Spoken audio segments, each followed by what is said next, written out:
Sorry, yeah.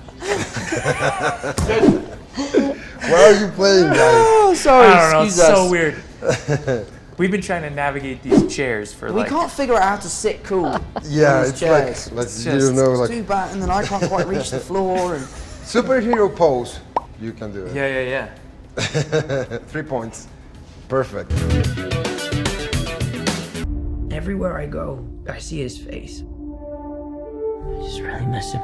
So this is a new chapter of Spider-Man, and yes, I was very pleased, very surprised because Jake, it's in the house, it's in the story. Yep. How different it is to be in this kind of movies that it's with all these effects, and it's part of a huge fan base that it's very tough to complain. Yeah, no, it's a thrill, man. I mean, it's a thrill being here in Mexico and just the response from everybody and how excited they are about the movie. I mean, the fans, the Marvel fans are unlike any other fans I've ever experienced. They're amazing. Just so incredible, and I mean, the excitement, particularly about Mysterio, from where I sit. I mean, obviously, Spider-Man is the coolest, but the excitement about Mysterio is that so thing we had in cool, Brazil. too. Yeah, we had like a fan event in Brazil where we introduced Jake for the first time, and it's like being rock stars without doing anything. Yeah. Totally, totally. It's weird. You don't have to walk play on anything. stage You just and walk everyone's on cheering. stage. You're like, I don't know what to do.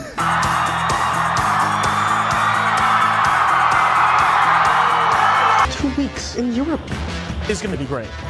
I'm just going to enjoy my trip, hang out with MJ. And you have experienced that phenomenon with all the Marvel movies, and you are not the rookie guy now. You are part of the experience How's that that you have It feels with. pretty cool, actually. Yeah, what do I you think feel? the craziest experience for me on this entire journey of Spider-Man was when Spider-Man 1 had come out and we were at Hall H in San Diego and the entire Avengers cast were there and we were brought on stage one by one.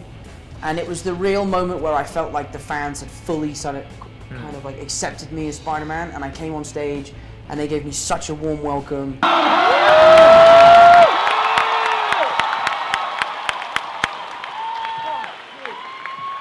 Tom Holland.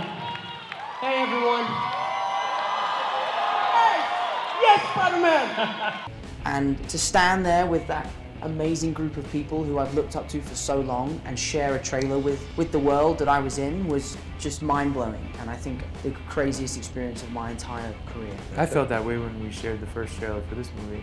In Brazil? Yeah. Dude, it was crazy. You gonna be the next Iron Man now? Well, no, I don't have time. I'm too busy doing your jobs. What? I'm kidding. Look, keep up the good work because I am going on vacation. We have seen just a few about the movie and the relationship between the characters. It's another kind of relationship, right? Well, we're yeah. buds. I mean, I think it's interesting. Yeah, we're friends. Yeah. That was what was most interesting to me about playing this. Is to, I think for Peter, at least at this point, and you can speak to this better than I can, and Spider-Man, he's going through a lot of his own issues, and I think he doesn't really want to take on the mantle that has been given to him and to have to be Spider-Man all the time. He wants to be able to be a kid and be able to, and I think that was just a really interesting idea because so many of these movies, you never experience this idea of a kid wanting to just be a kid, Yeah. Most kids want to be Spider-Man. So Yeah, that's interesting.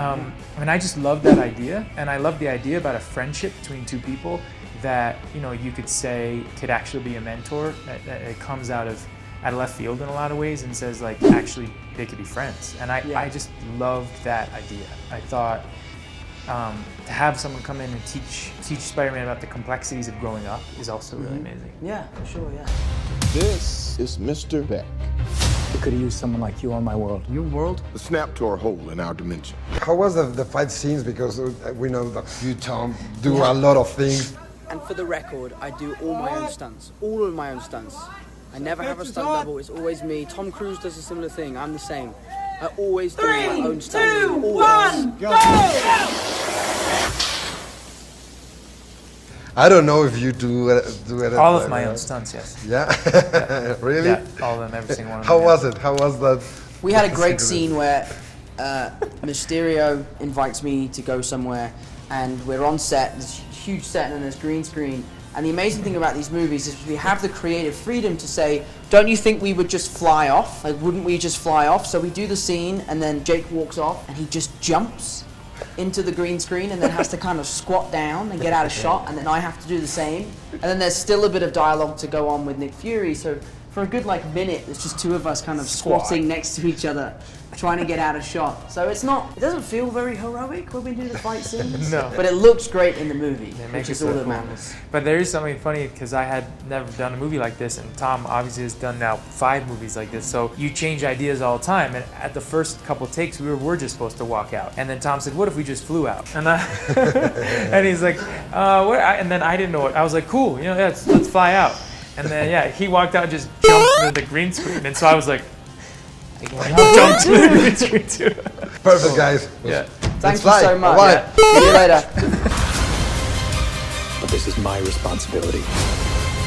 The world needs the next Iron Man.